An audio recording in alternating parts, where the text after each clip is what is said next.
He has an F. Why is that? Well, let's get real. Here's why. Here's the information. Hi everyone, how's it going? Thanks for taking the time to watch the video.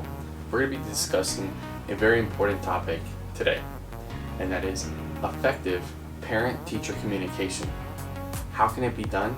And what are 3 proven methods that work? Let's begin. Let's take a second to talk about how we can effectively communicate with the students' parents, guardians, or whoever it may be that is personally involved with the education of the child. Now, 3 proven ways that I have seen in the California education system are the following. Now, the first one is the most simplest and easiest to do, and it doesn't require any technology, cell phone, laptop from the parent. That first effective method is a weekly or monthly flyer. Perhaps you can do 2 weekly flyers if time permits in your busy teaching schedule. You can do what was covered a week in the past and what will be covered a week into the future. That way parents can stay informed on what the child learned this previous week and what they're going to learn. And at home, if you have a parent that is involved with their child and has the extra resources, they can get the material so the student can study ahead of time at their own home. Now, this method allows for the parent to be fully informed on the educational journey that their student is currently on. Now, the second method would be using the Remind app. Now, how is this effective?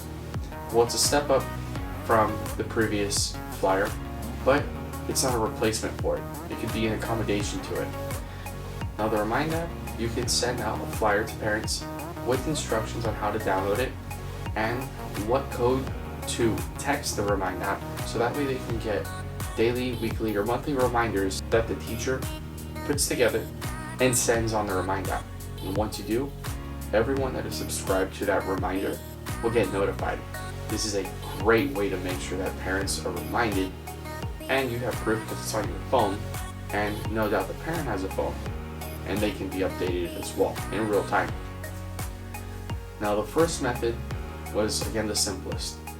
Ink and paper, you can handwrite them if you have the time, or you can just create a general layout, put the information on the flyer, you can customize it, personalize it to each student and to parent, give additional resources or comment on how the student was during this assignment, if they needed more help or if they were exceptional at it. Now, the second method was using the Remind app, a technological way that we can use a phone or a laptop to log onto the app and to communicate with parents effectively and in real time. Now, the third way is a way in which my local school district uses Google Classroom to effectively communicate with students, both as a virtual classroom setting and a way to communicate with parents and keep them informed. Now, Google Classroom is a platform where the students will log in, they can join a classroom discussion with their teacher and fellow classmates. And the teacher can give out homework assignments, and with those homework assignments, there's a discussion bubble. And if they click that discussion bubble, they can leave a comment for the parent or for the student. You can also send a private message as a teacher to the parent. Now, when the parent logs on, they can read that, and when they do, send the instructions on how the parent can reply back in case they don't know how to navigate the platform just yet. Now, these 3 methods are proven ways that teachers can effectively communicate with parents. So we know what methods we can do, we can research how to do it a little bit more, but why? Why should we be doing this? Well, that's the important thing.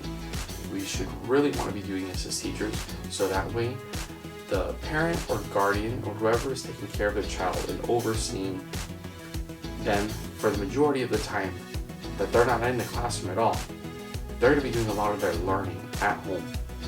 So if the parent or guardian is informed and knows what they should be doing, they can look up resources at home and give the child extra work to do.